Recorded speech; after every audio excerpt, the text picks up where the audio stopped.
తల్లి అయినా అమ్మ అయినా అడిగింది అన్నం పెట్టదు అనేది నానుడు, సహజ సిద్ధమైన నానుడి. తల్లిని బదనాలు చేస్తాం, అమ్మ అవ్వ అన్నం పెట్టలేదు, మా అవ్వని నేను అంటానా? అవ్వ నేను అలా పనికి పోయేది ఉంది, తొందరగా పోవాలి, నాకు అన్నం పెడితే నేను పోవాలి, ఇంకా పని అయితే దిగిపోతా అంటే నడుస్తుంది. ఇక ఆ దిశలో తప్ప ఏ పార్టీ కోసమో దేనికో తల ఉంచో, ఏ పార్టీ మెప్పు కోసమో ఇంకో పార్టీని ఇబ్బంది పెట్టేందుకో దయచేసి ఈ పని చేయడం లేదు. ఇష్టకాలు ఎవరైతే అలా పొదలో ఒక పెద్దలు జేఏసీ చైర్మన్ డాక్టర్ పరమేశ్వర్ గారు, ఈ సభలో పాల్గొన్నటువంటి కాంగ్రెస్ పార్టీ జిల్లా పరిషత్ ఫ్లోర్ లీడర్ మిత్రులు గిరి కొండలరెడ్డి గారు, కాంగ్రెస్ పార్టీ జిల్లా నాయకులు కొమ్ము నరసింహరావు గారు, కొమ్ము రవి గారు, సిపిఐ జిల్లా కార్యవర్గ సభ్యులు తమ్ముడు అందే అశోక్ గారు, ఆగం రెడ్డి గారు, పాల్గొన బ్లాక్ జిల్లా కార్యదర్శి అందే బీరయ్య గారు, వేదిక పడినటువంటి జేఏసీ పక్ష నాయకులు, వివిధ విద్యార్థి యువజన ఉపాధ్యాయ కార్మిక ఉద్యోగ రిటైర్డ్ ఉద్యోగ సంఘాలు, అదేవిధంగా గౌరవ కౌన్సిలర్లు, గౌరవ సర్పంచులు, ఎంపీటీసీలు, ప్రజాప్రతినిధులకు, పాత్రికేయ మిత్రులందరూ కూడా పేరు పేరున ఉద్యమ నమస్కారం తెలియజేసుకుంటా ఉన్నాం. మిత్రులారా, సరే, ముఖ్యంగా ఇంతకుముందే పెద్దలు డిసిసి జిల్లా అధ్యక్షులు మాజీ ఎమ్మెల్యే కొమ్మూరు ప్రతాప్ రెడ్డి గారు మాట్లాడారు. సరే, ఈ ప్రాంత సమస్యల పైన అవగాహన ఉన్నటువంటి వ్యక్తి. సరే, గత ప్రభుత్వం అనుసరించిన విధానాలను, గత ముఖ్యమంత్రి చేసినటువంటి పాపలను చెప్పుకుంటూనే కాంగ్రెస్ పార్టీ అధికారంలోకి వచ్చింది కాబట్టి ప్రజాపాలనలో ఈ ప్రాంత సమస్యల పైన ముఖ్యంగా రెవెన్యూ డివిజన్ చేర్యాల మరి నియోజకవర్గాన్ని కూడా తప్పనిసరిగా ముఖ్యమంత్రి దగ్గరికి వెళ్ళి ఒప్పించి తెప్పిస్తా అని చెప్పినందుకు వారికి భారత కమ్యూనిస్ట్ పార్టీ సిపిఐ జిల్లా సంస్థ పక్షాన ఉదయపూర్వకమైనటువంటి నమస్కారాలు, అభినందన తెలియజేసుకున్న మిత్రులారా. సరే, చేర్యాల ప్రాంతం అంటేనే మొదటి నుండి ఒక పౌరుషం ఉన్నటువంటి గడ్డ.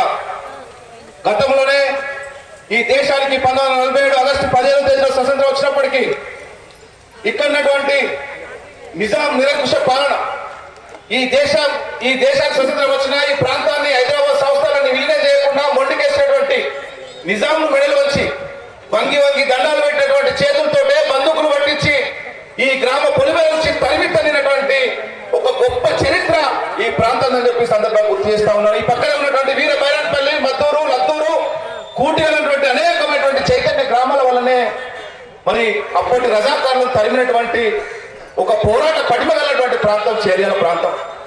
మొదటి నుండి మేము చిన్నప్పటి నుంచి మా పక్కన ఉన్నటువంటి ముస్తేర మా అమ్మగారు నేను ఇక్కడ పుట్టా, అప్పుడు చూశాను. అప్పటి నుంచే ఈ చేర్యాల నియోజకవర్గం అంటేనే అనేక సమస్యలు, అనేక ఈ ప్రాంత ప్రజానిక సమస్యలు, ముఖ్యంగా ఈ ప్రాంతం మరి నియోజకవర్గ కేంద్రంగా గతంలో వెదలినటువంటి పరిస్థితి ఉండే.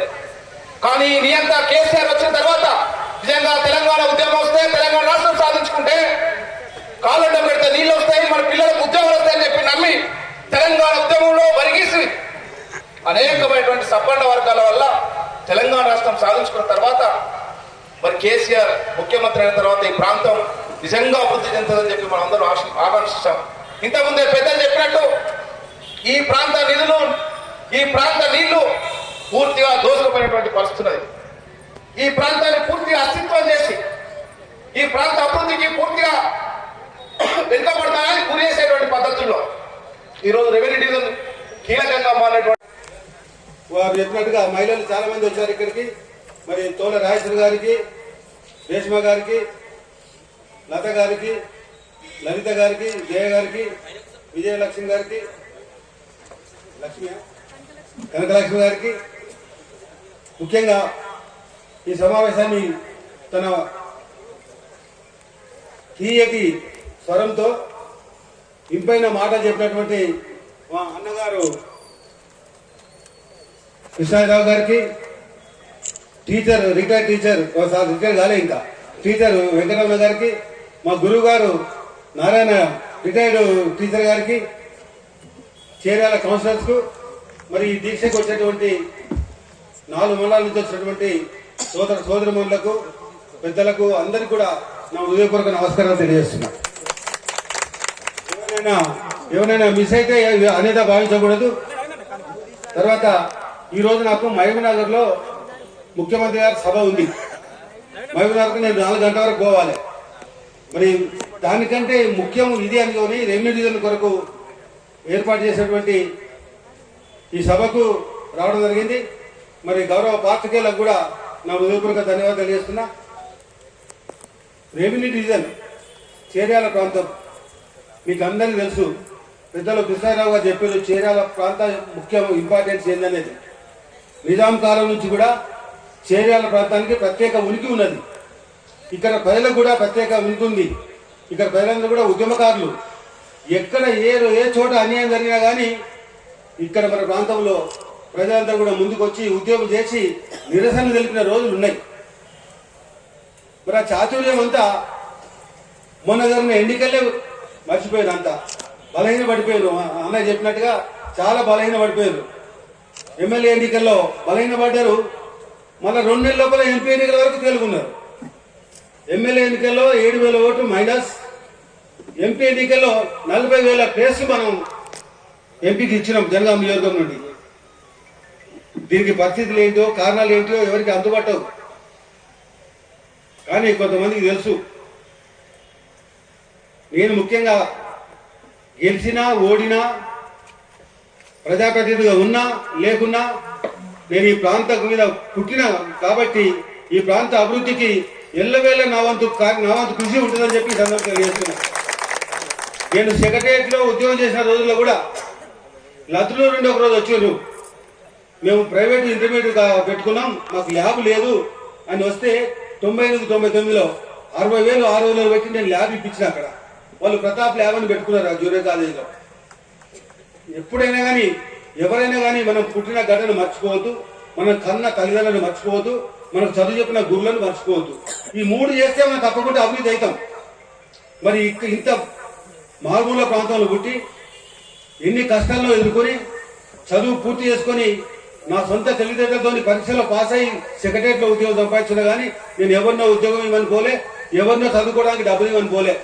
ఇంటర్మీడియట్ నుంచి నేను పార్ట్ టైం ఉద్యోగం చేసుకుంటూ MBA వరకు కూడా నేను చదువుకున్నాను నా స్వయం కృషిగా అని మీకు సందర్భంగా తెలియజేస్తున్నా. అందుకే ఎవరైనా వచ్చి నేను చదువుకోలేకపోతున్నా, నాకు ఇబ్బంది ఉంది, ఆర్థిక కష్టాలు ఉన్నాయి అని చెప్తే అది నేను తప్పని చెప్తా. మనకు సంకల్పం గట్టిదైతే అన్ని వస్తాయి. అవే అసలు ఏ విధంగా మనకు దారులు దొరుకుతాయి. మరి అదేవిధంగా పార్ట్ టైం జాబ్ చేసుకుంటూ చదువుకున్నా ఇంటర్మీడియట్ నుంచి MLA వరకు. నాకు ఎవరు గైడ్ చేసేటోళ్ళు కూడా లేరు, అది చేయమని చెప్పేటోళ్ళు కూడా లేరు.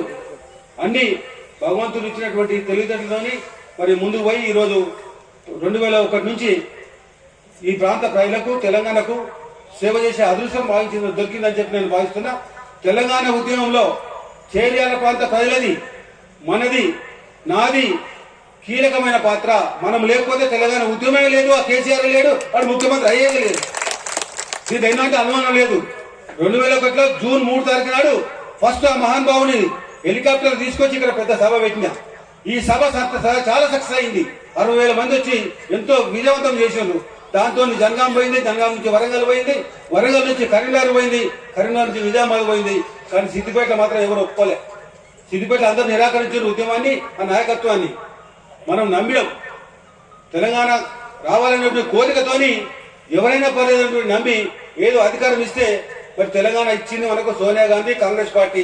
ఈ విషయం నిజమా కదా? చరిత్ర ఎవరు తీసేయలేరు. ఇచ్చింది కాంగ్రెస్ పార్టీ, సోనియా గాంధీ. కానీ మాయ మాటలు చెప్పి మోసాలు చేసి అనేక కట్టుకథలు చెప్పి